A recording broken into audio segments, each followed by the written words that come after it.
Boa noite, eu sou o Evaristo de Miranda, sejam bem-vindos à minha casa. Não era para estar aqui, a previsão era que eu falasse com vocês, fizesse uma palestra, uma apresentação sobre o tema dos fariseus, né? Mas infelizmente circunstâncias da vida me impedem de estar aí com vocês e os organizadores me sugeriram de fazer uma, duas gravações sobre o tema que ajudasse a reflexão de vocês essa noite. Eu me desculpo por não estar aí presente, mas nós temos para iluminar um pouco a nossa reflexão duas coisas. Em primeiro lugar, o livro que eu escrevi sobre os fariseus, pelas edições Loyola, e de alguma forma eu vou percorrer parte desse livro no que eu vou comentar aqui com vocês. A única coisa que realmente eu não vou percorrer é que esse livro, mais ou menos um terço dele, apresenta... Nós conhecemos hoje praticamente a história de quase 300 fariseus. Mas de quase uma centena deles é possível reconstituir o seu pensamento, a sua contribuição, a partir de diversos escritos da tradição judaica. Foi o que eu fiz aqui nesse livro. Então eu não vou comentar a história dessas quase centenas de fariseus que estão aqui dentro desse livro. Essa parte eu não vou comentar e vocês, se tiverem o livro, poderão ver. Também eu estou mandando um PowerPoint, uma pequena apresentação que percorre um pouco os temas que eu vou tratar aqui. Talvez a nossa conversa seja um pouco mais livre e até por isso mesmo um pouco mais desorganizada, mas eu gostaria, na primeira parte, de comentar um pouco sobre esse movimento que nós poderíamos chamar de farisianismo, né? Que está ligado a essa ideia dos fariseus. Na realidade, os fariseus representam um movimento político, religioso, que se organizou dentro de um judaísmo que estava também se reorganizando, mas que às vezes nós temos dificuldade de entender, porque as outras grandes religiões, elas têm sempre um fundador. O cristianismo tem uma pessoa que é um fundador. O islamismo tem uma pessoa que é o seu fundador. O budismo tem uma pessoa que é o seu fundador. O judaísmo não tem um fundador. O judaísmo é uma longa construção histórica, na qual participaram muitas tribos, diversas etnias. Isso foi sendo trabalhado, retrabalhado, ocorreram múltiplas lideranças, visões inclusive muito divergentes, diversos movimentos religiosos e políticos que ao longo de 2000 anos foram construindo o que a gente chama hoje de judaísmo, não é? Mas que na realidade passou por períodos de exílio, de diáspora, de diversas culturas, etc. Então o judaísmo ele não se encaixa assim nessa ideia de religião que nós temos. Eu não vou detalhar isso porque muitos de vocês conhecem isso muito bem. O fato é que esse movimento dos fariseus é um movimento que se estende por quase 4 séculos de história. É como se a gente dissesse, é quase a idade do Brasil, né? Quase a história do Brasil. Quer dizer, são 4 séculos. Ele começa já no 2º século antes de Cristo e vai terminar também no 2º século depois de Cristo, quase no final dele, dando lugar, sendo substituído pelo que a gente chama de judaísmo rabínico, o judaísmo tal qual a gente conhece hoje. Ele é herdeiro direto dos fariseus. E nesses 4 séculos, ou quase 4 séculos, ocorreram muitas coisas na experiência do povo hebreu, né? Houve a ocupação e a expansão dos gregos sobre a região. Essa expansão foi duradoura e levou a uma helenização da região. Tanto que os evangelhos estão escritos em grego, se falava grego, era a língua dominante na região. É um período longo, durante o qual ocorreram muitas lutas políticas internas dentro do judaísmo, sobretudo disputando o controle do chamado Sinédrio, e também eventos de monarquia dentro do judaísmo, né? Nesse mesmo período ainda de 3, 4 séculos, depois dos gregos, da helenização, veio a ocupação romana. Então tem todo o período da ocupação romana.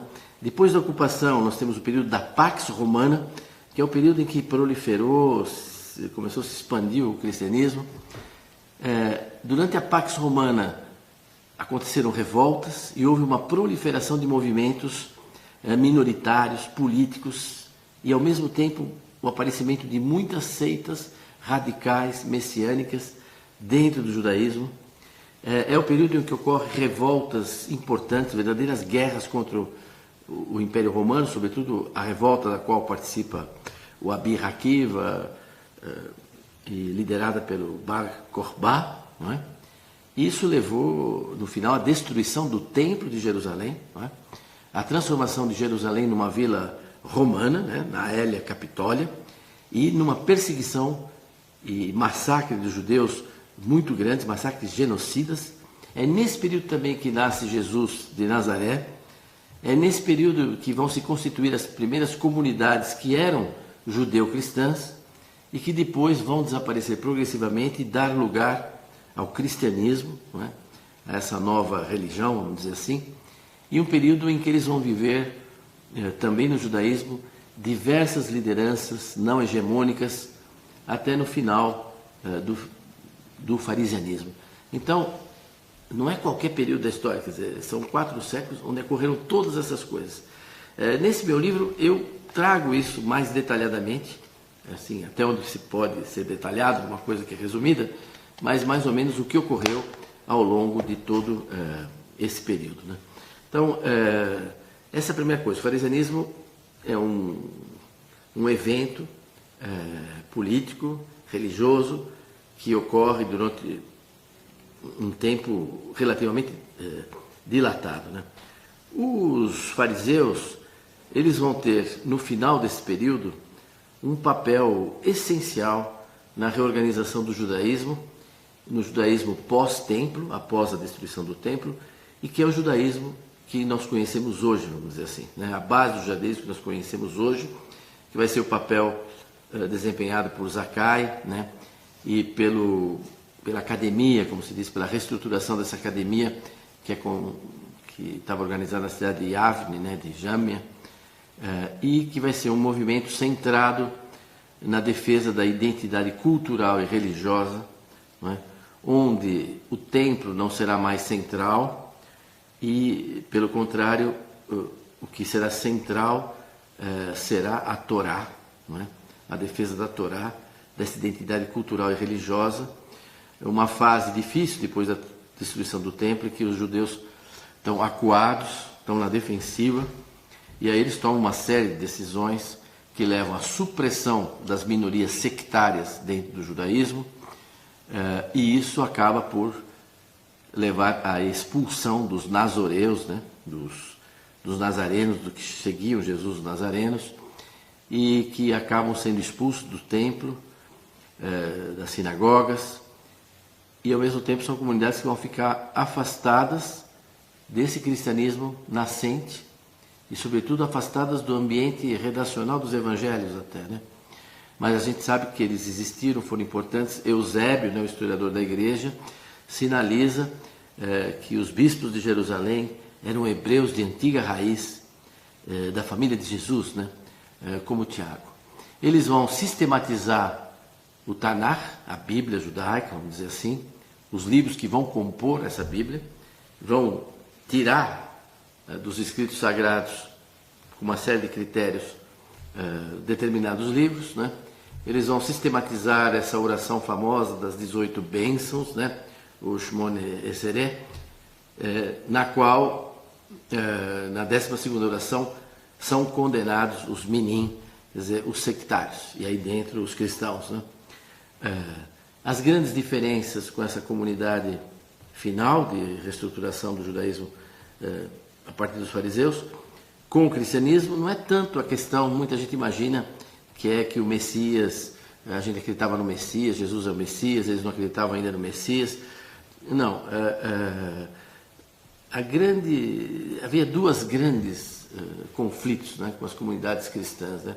O primeiro é porque eles consideravam que as comunidades cristãs tinham abandonado a Torá ritual, tudo que havia de ritual na Torá, as regras de pureza, etc., e abandonado também as regras da reconciliação, né?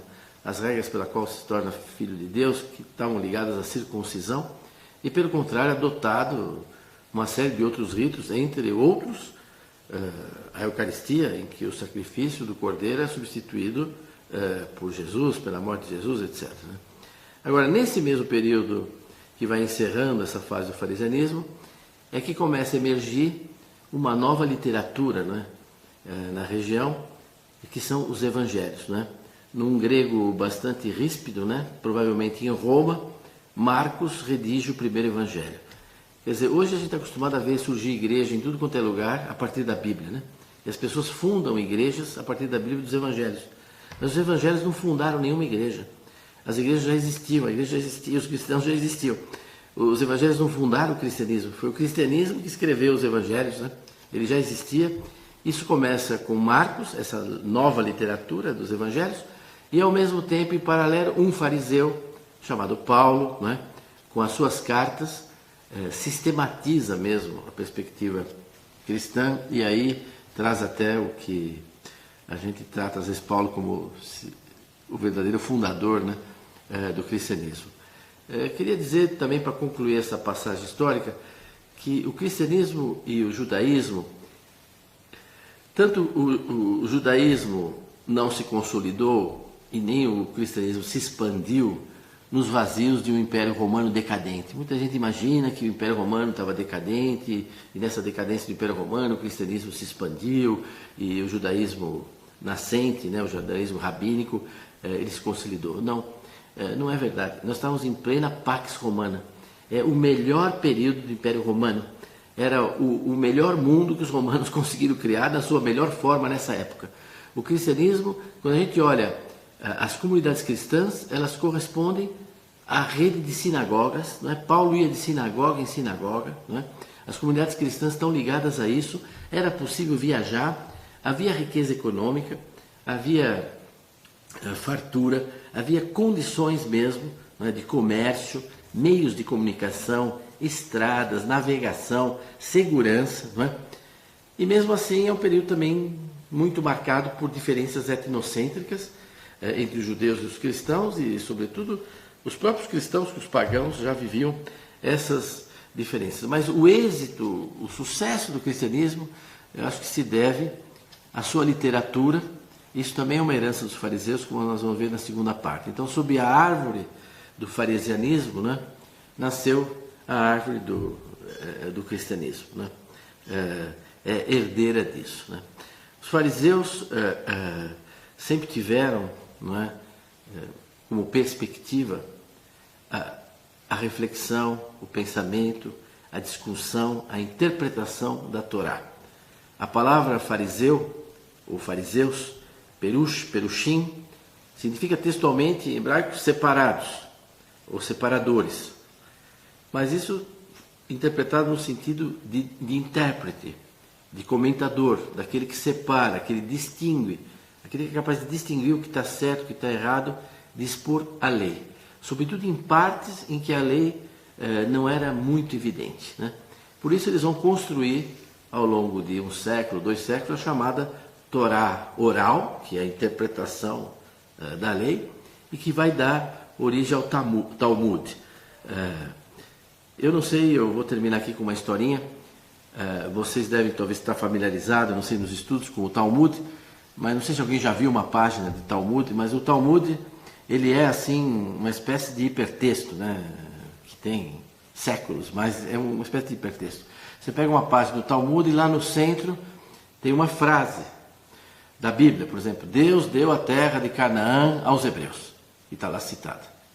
E aí em volta, sob forma de quadradinho, de puxadinho, de retângulo, tem todos os comentários dos sábios em torno dessa frase. Por exemplo, Deus deu a terra de Canaã aos judeus.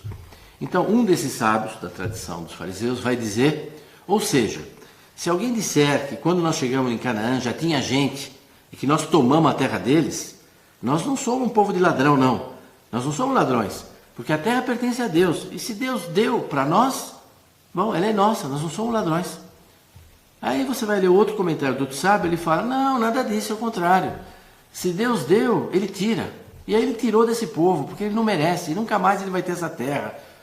Bom, aí você lê o outro comentário do outro sábio, ele vai dizer: não, não é nada disso, não é uma questão política, isso é no sentido espiritual, essa terra fala do nosso coração. E assim você vai lendo os comentários, um aponta para lá, outro aponta para cá, outro interpreta para lá, outro interpreta para cá. Você vê todas aquelas interpretações e no fim você fala: bom, mas o que é aquilo? Qual que é a doutrina, né? Qual que é a doxa, né? E acho que isso traduz muito o que foi toda essa elaboração dos fariseus, né? Se você procurar um rabino para perguntar, rabino, olha, aqui a frase diz isso, mas um sábio diz isso, outro diz aquilo, etc. Qual que é a doxa? Qual que é a doutrina? Como que eu tenho que interpretar? O que quer dizer aqui isso? Provavelmente, acho que em 95% dos casos, o rabino vai te dar sempre a mesma resposta. Ele vai dizer, sabe o que quer dizer? Quer dizer o seguinte, Deus quer um povo que pense. Deus quer um povo que pense. Então, vocês estão aqui hoje um pouco para pensar, não é? Sobre esse período, sobre essa história. Os evangelhos são uma péssima fonte de informação sobre os fariseus, porque eles foram escritos praticamente depois do final dos fariseus. E se referem de forma anacrônica a algumas experiências no contexto que eles estavam vivendo e não são uma fonte confiável, apesar de ter elementos interessantes sobre os fariseus. Mas nós temos muitas outras fontes históricas, no meu livro apresento, que nos permitem de conhecer bastante bem o que foi ao longo do tempo as transformações dos fariseus. Mas os evangelhos dão algumas ideias disso. Mas uma coisa é certa, e com isso eu concluo. Jesus Cristo dialogou com Israel através dos fariseus. Não foi através dos saduceus, não foi através dos essênios, não foi através dos sacerdotes. Bem, nós continuamos a nossa reflexão aqui sobre alguns elementos ligados à história do cristianismo e do farisianismo, entre Jesus e os fariseus. Na primeira parte eu abordei mais aspectos históricos, situando um pouco toda essa complexidade histórica ao longo da qual, de quase 4 séculos, né, se desenvolveu esse pensamento, essa contribuição dos fariseus, e dentro e no seio da qual surgiu também o cristianismo. Nesse livro aqui dos sábios fariseus, eu trato em capítulos específicos das relações de Jesus com os fariseus, que nós tentamos apreender através dos evangelhos, mas que são uma fonte que tem que ser lida com muito cuidado para isso, porque eles são tardios, anacrônicos, né? E depois do relacionamento do cristianismo com o judaísmo nascente, esse judaísmo rabínico, né? Organizado depois da destruição do Templo de Jerusalém. Eu queria só comentar 2 coisas disso, vocês podem discutir, procurar e ter outras opiniões também, né? Uma é que realmente o evangelho hebraico, assim, por excelência, é o evangelho de Mateus, não é? É um evangelho que foi escrito por uma comunidade de judeus cristãos, não é? Que reconheciam em Jesus o Messias, não é? E que se reivindica das mesmas esperanças que as outras comunidades judaicas. E há diferenças enormes entre o Evangelho de Mateus com os outros evangelhos por causa disso, né? Se os discípulos comem pão, ou não lavam as mãos, ou se alimentam no Shabat, os outros evangelhos vão dizer que essas coisas estão superadas, é outra coisa agora, é o cristianismo, né? Mateus não, ele vai dizer nos mesmos episódios que não, porque Davi também entrou no templo e fez isso. Não, ele vai o tempo todo mostrar como Jesus se insere e realiza plenamente toda a esperança judaica. É um evangelho que se dirige a uma comunidade de judeus cristãos que estava sendo confrontada a esse judaísmo rabínico que estava se reorganizando, e é até dramático para quem estuda esse evangelho perceber como essa comunidade estava desaparecendo, e provavelmente ela desapareceu mesmo, e a maioria dos seus membros voltou ao judaísmo e abandonou o cristianismo, e esse esforço, não é, do evangelho de convencer que Jesus é o Messias, etc., né? Acho que o evangelho de Mateus é o mais agressivo com relação aos fariseus. Ele coloca os fariseus numa posição de hostilidade muito grande. Os mesmos episódios que nos outros evangelhos eles apresentam uma pessoa, alguém se apareceu, o publicano, no outro é obrigatoriamente um fariseu, e de forma muito negativa, né? Acho que o Evangelho de Mateus realmente é um caso à parte, ele merece estudo, e eu consagrei aqui no livro um espaço grande a esse Evangelho de Mateus. Outra coisa é no Evangelho de João, no outro lado, né? Depois dos sinóticos, que a gente deve tomar cuidado nos evangelhos com essa expressão judeus, não é? Porque nós não temos a possibilidade em português e mesmo no grego de separar 2 coisas, porque hoje para nós judeus designa todo o povo de Israel, os israelitas, né? Mas naquela época não tinha esse alcance, né? Frequentemente no Evangelho de Mateus, e sobretudo no Evangelho de João, quando ele fala dos judeus, e fala até agressivamente, textualmente ele está falando dos judeanos, quer dizer, da elite política da Judéia, né? Havia as várias regiões, havia os galileus da Galileia, e havia os judeanos, os que viviam na Judéia, né? E que era uma elite política, que no final vai levar Jesus à morte, né? Em Jerusalém. Mas esse é deles que eles estão falando, e não de todo o povo de Israel. E isso acabou generalizada, essas críticas, que eram críticas dirigidas aos judeanos, vamos dizer assim, a essa elite política da Judéia, acabou no termo judeu sendo generalizada para todo o povo de Israel. Nós vemos mesmo isso no episódio de Natanael, quando ele se aproxima e que Jesus diz e elogia ele como filho de Israel, né? Nunca vi um filho de Israel assim. Quer dizer, esse termo judeu, mesmo nos evangelhos, tem que ser olhado com muito cuidado, porque nós fazemos sem querer uma generalização que não havia no texto, não havia essa intenção.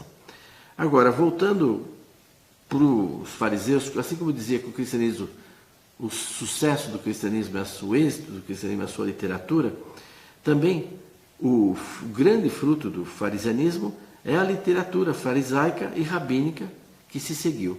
Quer dizer, essa enorme tradição oral, que é polissêmica, que é contraditória, de interpretação da lei, vai depois ser sistematizada, não é? Essa árvore vai dar frutos na Mishnah, no Talmud, né? E é uma literatura produzida não por sacerdotes, né, por levitas, por escribas, mas é uma produzida pelos fariseus, que eram leigos, em sua grande maioria de origem humilde, burguesa, no sentido de pessoas que viviam nas cidades, eram sapateiros, tanoeiros, pessoas que tinham atividades do meio urbano, não é? E que tinham essa linha de ser muito rígidos com relação ao poder externo e muito flexíveis no que diz respeito à vida privada e à vida cotidiana, à vida familiar, na interpretação da lei, né? E essa interpretação é interessantíssima porque frequentemente ela é usada até para anular preceitos ou pelo menos para tornar a sua aplicação impossível, né? Por exemplo, é dito que no Shabat não pode haver trabalho, não pode haver transporte, eu não posso pegar um saco de trigo e transportar, etc. e tal. Mas também não posso transportar instrumentos. Mas, por exemplo, a mulher ela pode usar brinco, ela pode transportar brinco, ela pode transportar um colar, ela pode transportar enfeites. Isso viola o Shabat ou não? Nós vamos encontrar nos escritos farisaicos quilômetros de textos para permitir que as mocinhas, né, no sábado e na saída da sinagoga, possam ir lá arrumadinhas, né, e carregar brincos sem infringir o Shabat. E para isso tem toda uma série de reflexões. Um outro exemplo é que no Brasil frequentemente a gente diz que a lei não é aplicada porque ela ainda não foi regulamentada. Pois os fariseus, em muitos casos, fizeram o contrário. Eles regulamentaram a lei para que ela nunca fosse aplicada, né? Por exemplo, é dito na Bíblia que se o filho desonrar o pai pode matar o filho. Se a filha desonrar a mãe pode matar. Isso é possível? Está escrito? Os fariseus vão dizer sim, está no texto bíblico, mas não está dito como. E nós vamos explicar, interpretar como que o pai faz para matar esse filho que o desonrou. E aí eles vão dizer que o pai precisa primeiro acusar o filho formalmente, que isso tem que ser feito em público, numa praça pública, e que o filho tem direito à defesa, etc, etc, etc. Um processo que nunca foi aplicado na história de Israel, né? Inclusive eles tem muitas discussões sobre o tema da pena de morte, né? E os rabinos vão dizer, os sábios, que se o Sinédrio a cada 70 anos declarar uma pena de morte, já é gravíssimo, né? Já é gravíssimo. Se for a cada 7 anos, pode dissolver o Sinédrio, né? Então é interessante toda essa flexibilidade para tornar a lei praticável, né? Humanizar, vamos dizer, essa lei, sobretudo no âmbito da vida privada e familiar, e ao mesmo tempo muito rígidos na vida externa, né? Talvez entre os frutos que a gente pudesse percorrer rapidamente aqui para encerrar essa segunda parte, e que estão presentes na nossa cultura, no nosso cotidiano, são na vida civil mesmo. Primeiro, a educação obrigatória e gratuita.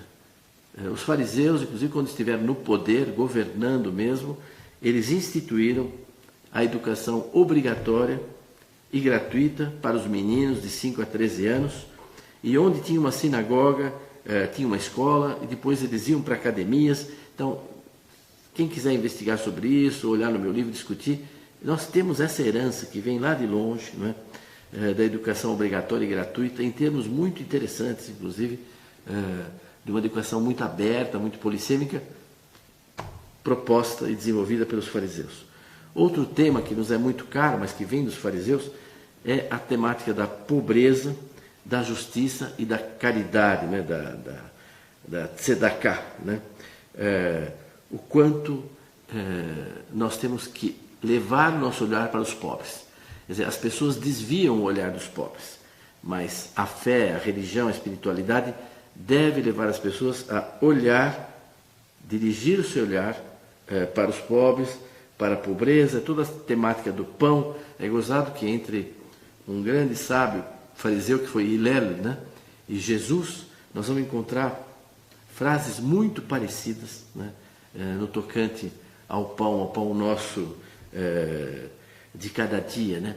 E também os fariseus vão dizer que a Torá ela é como a água, frequentemente ela é como a água. Por quê? Porque a água ela não gosta dos lugares altos, ela desce sempre para os lugares mais baixos, onde está a pobreza, onde está até a desonra, onde está a necessidade, etc.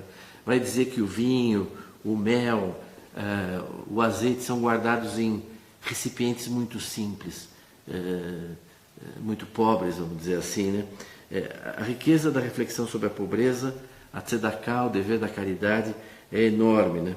Por isso também a valorização do trabalho, que é uma tradição também hoje do Ocidente, né? Recebemos isso da herança judaico-cristã. Valorizar o trabalho, porque eles tinham profissões comuns, não é? E isso é extremamente valorizado, não é? Eles vão dizer que o pai que não ensina uma profissão para o seu filho está criando um ladrão, né? É o que José vai fazer com Jesus, né? Ele ensina a profissão para o seu filho.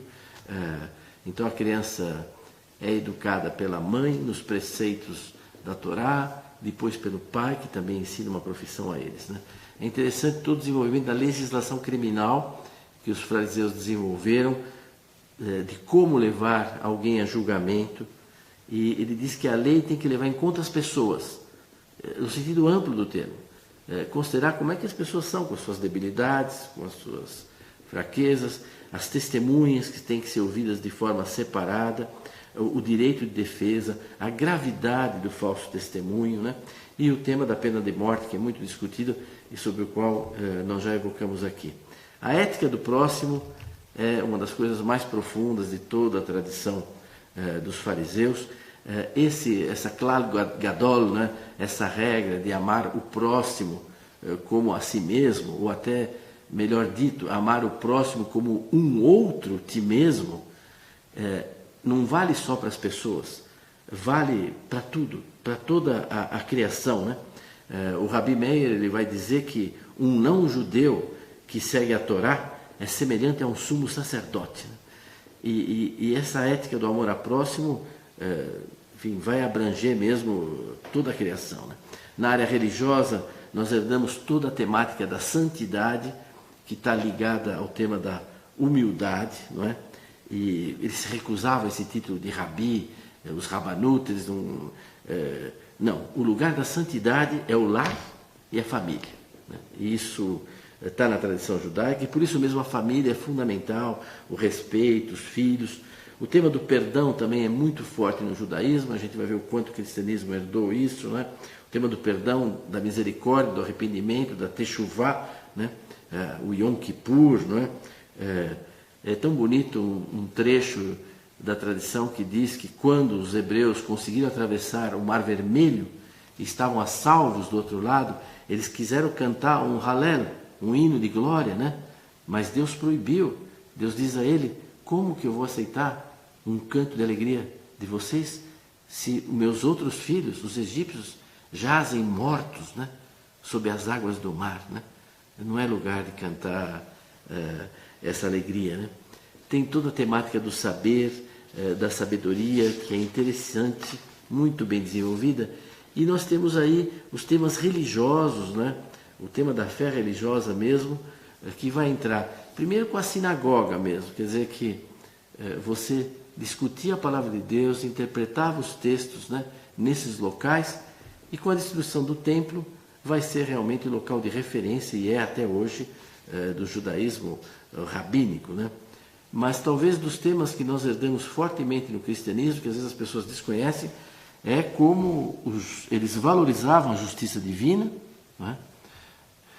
Valorizavam o juízo individual de cada um na hora da morte, né? E o tema da ressurreição, que ressurge em N episódios. A fé nessa ressurreição, até nos evangelhos, eles veem qual é a posição de Jesus, né, com relação à ressurreição, e ficam contentes quando eles veem que Jesus defende essa perspectiva. Então existe uma herança cultural, uma herança social e uma herança evidentemente religiosa do farisianismo, que deu muitos frutos dentro do próprio cristianismo, né? Então essa árvore dos fariseus, essa árvore do cristianismo, hoje virou florestas, né? Enormes florestas, mas o que a gente deve acentuar, acho que vocês podem ter essa ocasião, nesse exercício e em outros, é de explorar o que nos une, né? O que nos une entre judeus e cristãos é muito maior do que o que nos separa. Durante muito tempo, de ambos os lados, a falta de reconhecimento e de interesse, de respeito, nos levou a se interessar mais pelo que nos separava, né? As diferenças, né? Mas a gente valoriza, né? Desde, sobretudo depois do Concílio Vaticano II, né? Todo esse movimento, né? De reaproximação e de conhecimento com esses nossos primos mais próximos, né? Vocês sabem que, talvez conheçam, né, um episódio do Papa João XXIII, que foi o primeiro que abriu mesmo as portas da igreja, né, com textos históricos importantes com relação aos judeus, e os rabinos da Itália e de Roma foram agradecer ao Papa, né? Foram apresentar ao Papa, e quando eles chegaram, João XXIII levantou-se, eles foram se apresentando. Mas eu vou contar o final agora, né? Ele contou lá no aeroporto, que foi o Papa João XXIII que abriu, isso, por favor, que abriu, né, o Vaticano II, e depois agora o Santo Paulo VI, né, concluiu. E ele dizendo que então os rabinos foram agradecer ao Papa João XXIII, né, dizendo: estamos aqui, não, somos seus irmãos. E aí ele disse: que bom, porque eu sou José.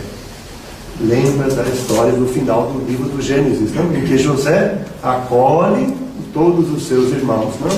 E traz depois a família toda para o Egito, né? São essas duas falas do professor Evaristo, não? Fazem a gente pensar, não é? Ou não? Sim. Desse pensamento, dentro dessa dinâmica de pensar, surgem questões, não é? Então, dentro dessa dinâmica sempre de um palestrante, de um conferencista vir, a gente deixa esse espaço aberto. Então, graças a Deus, o padre Donizete chegou de Israel hoje, não é? O padre Manuel está aqui, não? Então, veja que meu santo anjo da guarda também é forte, né? Então, eu gostaria de também convidá-los, né? E vocês também. Desde esta fala do professor Evaristo, algumas questões poderiam surgir, que vocês gostariam de aproveitar desses outros dois cristãos, os fariseus bons, né? Assim, nesse sentido de que procuram ajudar a entender que essa palavra de Deus chegue ao povo, não é?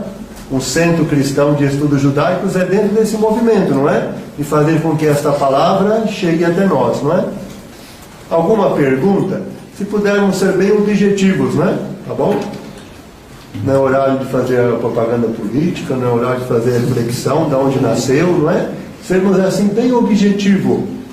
Alguma pergunta? Gostaria, algo não ficou tão claro, ou gostaria de escutar uma pergunta?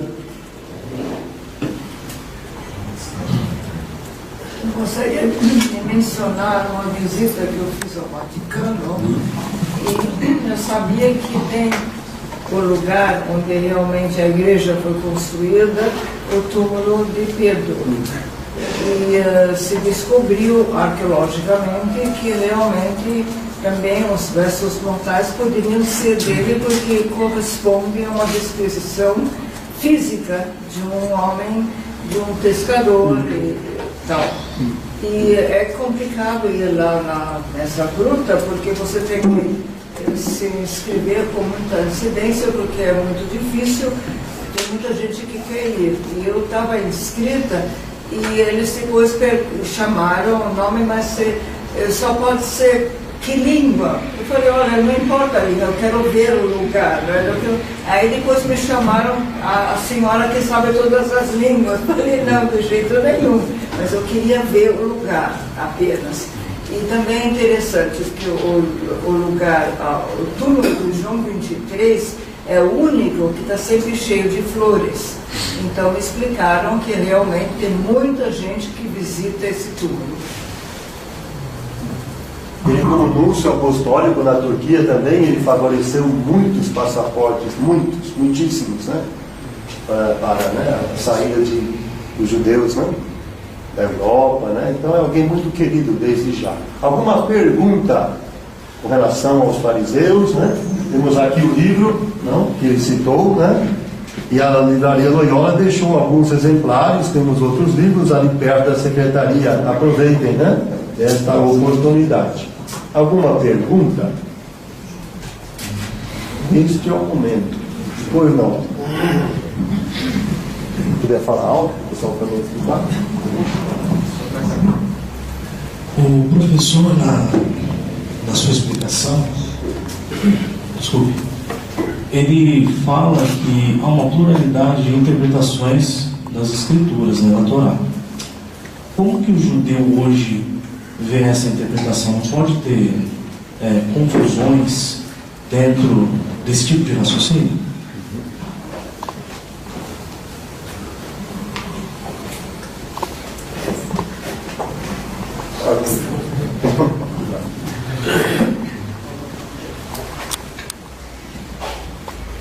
Não vou ser longo, mas tentar responder e prolongar o professor Evaristo disse. Nós herdamos dos fariseus esta mentalidade que diz que a palavra da Bíblia é palavra de Deus. E são os fariseus que nos ensinaram, e tem um salmo que diz que o Senhor falou uma palavra e duas eu ouvi. Então a pluralidade já está na própria palavra. Isso é um dos exemplos da tradição judaica que nós recebemos. Um outro exemplo, e ele passou assim rapidamente, e que é o mais forte, é o mais central para nós, é aquele famoso debate fariseus e saduceus, quem crê, quem não crê na ressurreição. Os fariseus creem, e Jesus atualiza o argumento farisaico para dizer que ele também não só crê, mas ele defende profundamente a ressurreição. Em primeiro lugar, pluralidade de interpretação não é causa de confusão, desde que nós entendamos que a palavra é una, mas ela é diversamente ouvida. A começar pelo fato que ela é escrita e que ela é oral. Uma palavra escrita, há diversos entendimentos orais. No princípio, Deus criou. O que é o princípio? Naquele tempo, hoje, espiritualmente falando, o que é esse princípio? Na primeira palavra da Escritura, já começa o debate. Mas diversidade para melhor aprofundar, para melhor compreender, e não para criar confusões. É claro que no final permite uma diversidade também de correntes. Por isso que o cristianismo na sua origem, nós temos 4 evangelhos canônicos, sem falar de outros que não são, 4 maneiras diferentes de olhar o mesmo Cristo. No judaísmo há uma diversidade de correntes, todas interpretam a mesma palavra de Deus. Tem uma pergunta que eu achei a partir de uma revista que até os irmãos de Sião eles fazem, não na França, não muito tempo foi divulgada, porque ele fala dos judeus no Evangelho de João. E eu falei, o professor Evaristo falou, vamos lá ver o que fala. E dentro desta fala, o artigo se chama Quando a Seiva Judia Circula. Dentro desse artigo, Quando a Seiva Judia Circula, o autor vai falar no capítulo 3º dos Efésios, da carta aos Efésios, que vai anunciar que através do Cristo, os pagãos são associados a uma mesma herança, a herança de Israel. E aí eu pergunto para os dois, ou para quem puder me ajudar a entender, esta herança de Israel, porque o professor fala, né, que se Jesus falou com Israel foi através dos fariseus. Esta herança de Israel que Jesus quis estender aos pagãos, ela também pode ter sido reunida, escrita e transmitida por esses fariseus ou não? Lembrando até do evangelho de hoje, né? O mestre, né? Um fariseu vai conversar, Jesus vai na casa de um fariseu, ela foi transmitida também por eles?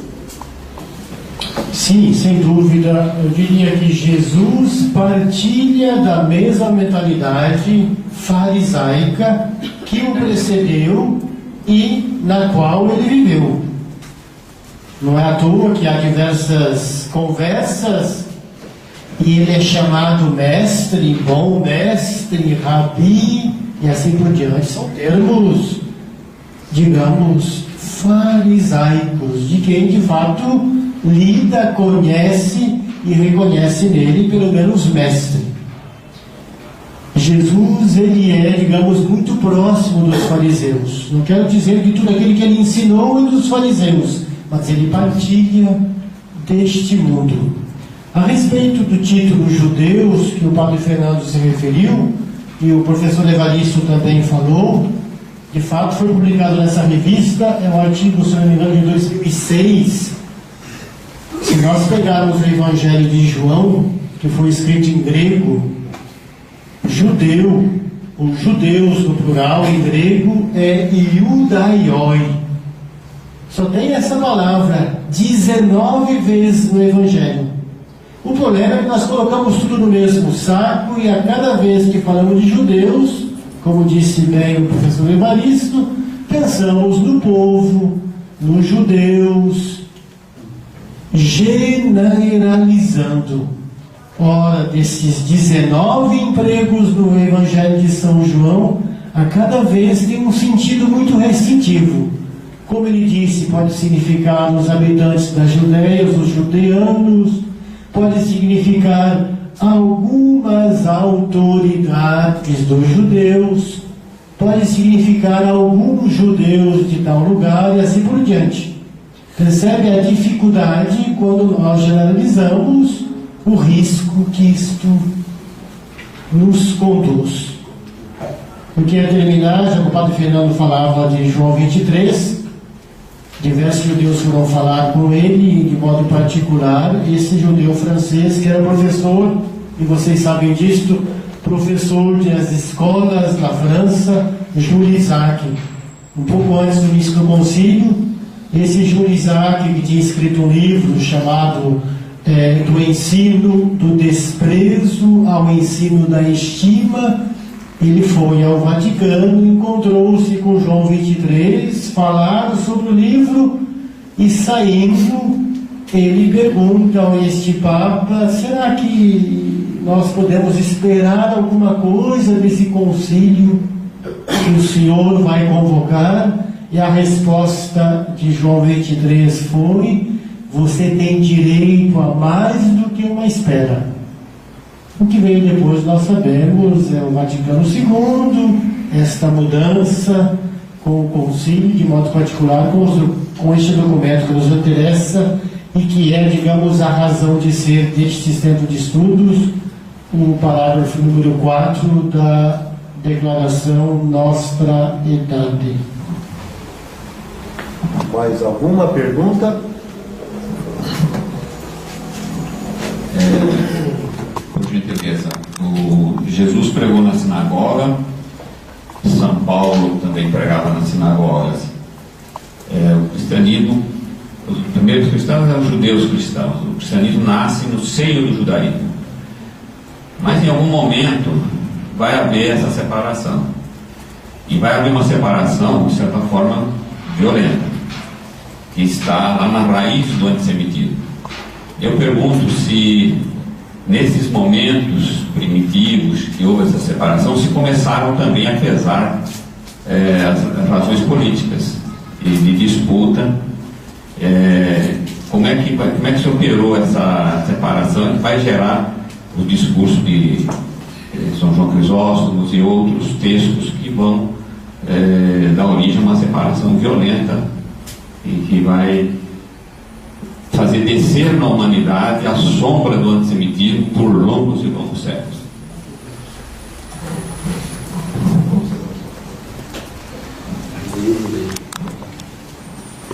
Eu arrisco a fazer uma observação.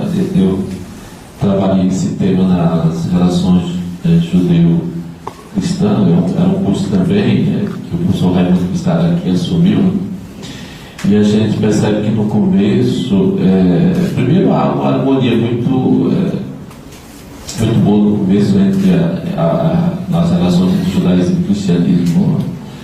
Eu já não mostraria a partir da divergência, mas daquilo que eles tinham em comum e viveram em comum. A gente sabe que a comunidade de Jerusalém, a primeira comunidade, era judeu-cristã e vivia em plena harmonia com os judeus que não acreditavam em Jesus ali no primeiro século. Depois vai evoluindo. Até o período de João Crisóstomo, a motivação é extremamente religiosa, eu arrisco a dizer. João Crisóstomo, ele gritar contra a figura dos judeus, ele acreditava estar defendendo o Cristo, defendendo o cristianismo e pregando a verdadeira religião. É claro que depois, quando isso acaba criando um antissemitismo, e posteriormente, isso na Idade Média, já é pego como uma questão política, e o pessoal aproveita aí para, eu diria, diabolizar a imagem dos judeus e tirar algum proveito, inclusive financeiro e político. Mas, a priori, eu acho que esse embate é extremamente religioso. E eu aproveito também para fazer, agora aqui eu gostaria de fazer duas críticas à apresentação. Um pouco tanto injusto, porque não está aqui para se defender, mas aí vocês podem defender também, né? Eu gostaria de perguntar para eles, se eles estivessem aqui. Eu também trabalho esse tema, a relação entre as receitas judaicas. É um curso que eu leciono aqui há 10 anos. E ele fala da questão da fundação das religiões. Eu não concordo muito quando ele diz que o budismo é fundado por Buda, e cita outras religiões e fala como o cristianismo fosse também fundado por alguém. Eu não tenho essa concepção, né? O cristianismo é fundado por alguém. Eu não vou dizer, Jesus fundou o cristianismo. Ele nasce a partir da figura de Jesus, não Jesus fundando o cristianismo. E é nesse relacionamento entre o judaísmo e o cristianismo que fica judeu para lá e depois o cristão para cá, e herdando muitas coisas do judaísmo, inclusive a ressurreição, que herdamos do farisaísmo. Mas eu não veria também a religião cristã como uma religião fundada por uma pessoa. E aí nós estamos bem próximos daquilo que ele fala de Israel, que não tem um fundador. Também o cristianismo não tem um fundador. Se Israel é uma religião, o judaísmo é uma religião revelada, o cristianismo também é uma religião revelada, que nasce a partir de uma figura religiosa, ou de um Deus para nós, no caso, que é Jesus. Vejo dessa forma, mas eu aceito a a divergência, né? Então ele fala com a convicção de que parece que tem alguém que fundou o cristianismo e a gente subentende de modo imediato. Se ele estivesse aqui, eu perguntaria: quem é que foi o fundador, senhor? O Jesus, se alguém, alguns autores arriscam a falar de fundação do cristianismo, mas não atribuindo a Jesus. A figura fundadora seria inclusive Paulo, né? Que faz com que o cristianismo se configure como uma outra religião, diferente do judaísmo. Mas Cristo não. Aí eu discordo, né? Mas aceito também a divergência. E a outra coisa que ele falou também aí, que eu coloco em discussão também, é a questão da expulsão. Ele coloca, num certo momento, os judeus vivendo junto com os cristãos, e depois os judeus teriam expulsado os cristãos da sinagoga. Inclusive, essa afirmação é causa de divergência e também gera antissemitismo. Olha, os cristãos foram perseguidos e foram expulsos pelos judeus da sinagoga. Também eu acho que a separação se dá mais por uma questão de personalidade, de evolução de ambas correntes, tanto do judaísmo como do cristianismo, que vão se autoafirmando e crescendo teologicamente e espiritualmente. Chega um momento que elas não podem viver mais juntas. Mas não há essa. Inclusive, é algo que eu também explico no meu livro, que foi relançado e que está à disposição de vocês. Aturei de fazer a propaganda também, trabalhando inclusive o termo do Evangelho de João, que seria utilizado para dizer que os judeus foram expulsos da sinagoga. João capítulo 9. E eu faço a tradução de uma outra forma, defendendo que não houve a expulsão, mas sim uma boa convivência, e no final uma briga entre irmãos, e os dois tomam o seu caminho. Mas não há é mesmo difícil de você. Como você poderia expulsar todos os judeus das sinagogas? Elas são independentes, inclusive. Não há também um consenso entre a sinagoga, onde alguém tem uma autoridade que diz: sai, como a gente pode fazer na Igreja Católica. Olha, não quero mais o Papa, decreta alguma coisa. Isso não existe no judaísmo. As sinagogas trabalham de modo independente. Tá, é a minha observação. Se alguém quiser reagir também, eu faço Fernando, o pastor quiser. Não concordo. Mais uma reação, já passo a palavra para a senhora. Aproveitando que o Padre Manuel fez a propaganda do livro dele novo, que saiu do forno ontem, acho que vamos precisar de uma outra noite para a apresentação novamente do livro dele. Quem sabe antes que o ano termine, agora em outubro ou novembro, vale a pena. Eu queria só acrescentar mais alguma coisa. Cuidado com os termos que nós usamos. Nós usamos muitas vezes, de maneira muito rápida, cristão, judeu. Imaginamos isso de maneira tão clara, separada, definida, distinta. Não é bem assim. É como numa briga de casal, passou 30 anos brigando e no final se separou. Se separou por causa da última briga, os 30 anos, a razão é pequena, é grande. Tira os 30 anos, coloque 3 séculos. Aí talvez no final de 300 anos se possa falar de separação, não mais do casal, mas do judeu, que aí é entendido como judeu, do cristão, que é definido como cristão. Mas isso 3 séculos depois. Nos evangelhos, eu desafio vocês, procurem se vocês vão encontrar o termo cristão. Não encontramos. Nos Atos dos Apóstolos dos anos 80 é que se usa pela primeira vez o termo cristianoi. Estrangeiros que qualificam aquele grupo de seguidores do nome e dá um nome chamado cristianos, cristãos, cristianoi. Nos Atos dos Apóstolos, não nos Evangelhos. O que os primeiros, digamos, seguidores, homens de fé, fazem? Eles seguem Jesus, acreditam nele como Messias, partilham desta fé, mas não está dito que fulano é judeu, ciclano é, entre aspas, cristão. Isso virá bem mais tarde.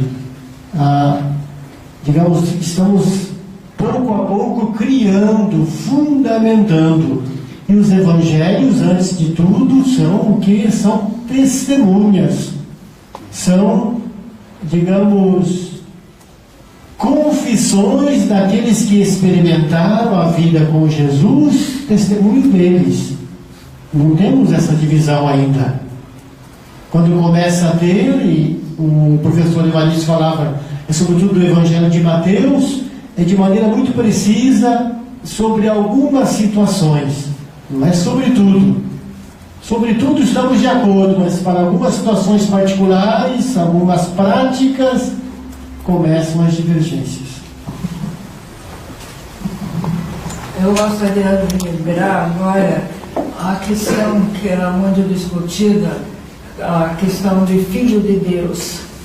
E o meu filho, quando tinha 5 anos, estava na pré-escola, naquele tempo era pré-escola, pré-primário, perguntaram a ele, eu achei que depois que foi uma pergunta provocativa, perguntaram se ele acredita que Jesus foi filho de Deus. E ele respondeu num instante, sim, somos todos filhos de Deus. Isso aos 5 anos. E o meu marido, que era filósofo das religiões, o professor Walter Hirschfeld, ele falou que quando se discute, ele trabalhava muito com ecumenismo e fraternidade. Quando se discutia a questão das religiões, ele falava, é muito simples. É tudo como uma grande orquestra. Todo mundo tem o seu instrumento, mas só tem um regente. Nós estamos numa hipernoite, não estamos? É um hipertexto, tem uma hipernoite. Mas eu gostaria de ser fiel ao nosso horário, né? E poder propor que ainda temos amanhã, antes de terminar, mas eu sei que a gente precisa terminar na hora, não é? Temos a última pergunta, tá bem? Por favor. Fazer de cobro. A minha formação sou essencialmente católica. Está dando para ouvir? Fazer a pergunta. Faça a pergunta, vamos lá. Me surpreendeu hoje saber que eu corrigi, se eu errei, eu quero ser corrigido. Quero me esclarecer. Os fariseus, então, seria a elite. Eu entendi assim, os fariseus, a elite. Depois tem que a gente tipifica como judeu, que na realidade é o povo, é parte do povo judeu, na minha cabeça funciona assim. E aí o que me trouxe surpresa foi o seguinte: caramba, o senhor sempre nos ensinou lá em Santos que devemos olhar Jesus também no contexto judeu. Jesus era judeu. Tá? Então, dentro do contexto que Jesus era judeu, ele estava num momento em que havia uma elite política, fariseus, e eu tinha fariseu como sacerdote, mas hoje pelo menos entendi não só sacerdote, mas a elite. Então Jesus veio para a salvação do povo, mas ao mesmo tempo para combater essa elite. Por isso então que eu vou convidar o senhor a vir fazer os cursos do Centro Cristão Judaico, de Estudos Judaicos, o Centro Cristão. Porque não são elite, e não são sacerdotes, e não é preciso estudar mesmo. Acho que é um papel da igreja, um papel, né, para vir todos os movimentos da sociedade de Jesus, né? Então, convido você a vir fazer o curso, né? Já convidei você antes de entrar para fazer a peregrinação para Israel, né? Que é justamente para a gente poder concluir, precisamos concluir mesmo um pouco, né? Mas eu gostaria que ficasse, então, temos essa parte de ele falar dos futuros projetos de Sião, que acho que é importante que o Padre Donizete fale, e continuar esse hipertexto, fazendo as perguntas que a gente vai se aproximando, não importa se um vai concordar, discordar, também fiquei em dúvida, né, quando gostaria de perguntar, né? A teologia, ela vai sempre fazer uma conceituação de algo que foi vivido, a revelação toda de Deus na história, não? Eu sou o Deus que te cura, não? Eu ouvi o grito dos oprimidos, desci para libertá-lo. O povo só enfrentou tudo porque teve alguém que entrou na história, Deus falou de muitos modos, na plenitude enviou o seu Filho. Então esta parte da revelação, não seria Deus o grande fundador, não? Das religiões, ou fundador da religião? Então convido, viu? Vamos receber, o professor Marivan vai nos entregar, né? Na hora da saída, possível? Para quem desejar, deste folhetinho que tem um dos programas e também uma outra folhinha que a gente vai entregar sobre um projeto de estudo da Paraxá da semana, a cada sábado das 8 às 9 da manhã, para vermos e estudarmos um pouquinho. É de graça, um estudo bíblico, virmos aqui estudar. Quem desejar vai receber a folhinha para o próximo encontro. Vamos começar no sábado. Fazemos um estudo bíblico como cristãos, de um texto que é patrimônio dos judeus e dos cristãos, que é o Antigo Testamento, tá bom? Mas gostaria de então convidar para amanhã o Rabino Michel Schlesinger, que vem às 8 horas, está confirmado, não viajou, não está em viagem. Falei ontem, hoje com ele, quer que vá buscá-lo? Não, eu vou para aí. Os livros já chegaram? Já chegaram. E também confirmei hoje de manhã com o professor Matias, que também chegou de Frankfurt. Falei, o senhor vai chegar mesmo? Não posso furar 3 vezes, né? Não, vem. Então ele venha na quinta-feira, tá bom? Mas convido então o padre Donizete para falar desses futuros projetos, para a gente poder terminar 9h30 também. Bem observado, vou lembrar que eles confirmaram. Confirmado. Tudo confirmado então para amanhã, quarta e quinta-feira. Eu serei em breve. Só um elemento de resposta para essa pergunta: os fariseus não eram uma elite, ao contrário, era gente popular do povo. A maioria dos sacerdotes eram da corrente dos saduceus. Então, os sacerdotes, por assim dizer, eram mais elite do que os fariseus. E são eles que, de uma certa maneira, salvam a fé popular, transmitem e levam à frente. 2 minutos de propaganda. Vejam o interesse desses nossos encontros, aprofundamento, estudo, questionamento, aulas. Nós estamos buscando, digamos, como dizer, normalizar, organizar isso em forma de cursos que já temos, e o Papai Noel disse no início, mas de maneira, digamos, não mais acadêmico, porque já é acadêmico, mas de uma maneira mais aberta e com o reconhecimento possível do MEC. É isso que nós estamos trabalhando, e eu espero que a gente consiga até o meio do ano que vem, até julho do próximo ano, transformar parte desses cursos numa pequena faculdade, que a gente vai chamar provavelmente de Faculdade de Sion, com basicamente 3 cursos, um curso de teologia, sobretudo para leigos, um curso de ciências religiosas e provavelmente um curso também de pedagogia social, com o objetivo de dar uma formação que seja de qualidade, que seja de excelência, e também para aqueles dentre vocês que precisarem, que quiserem ter um título, um reconhecimento, nós estamos trabalhando para chegar a ter este reconhecimento e poder oferecer para vocês. Era esta propaganda. Muito obrigado, boa noite e até amanhã para o próximo, não para o próximo vídeo, mas para a próxima conferência.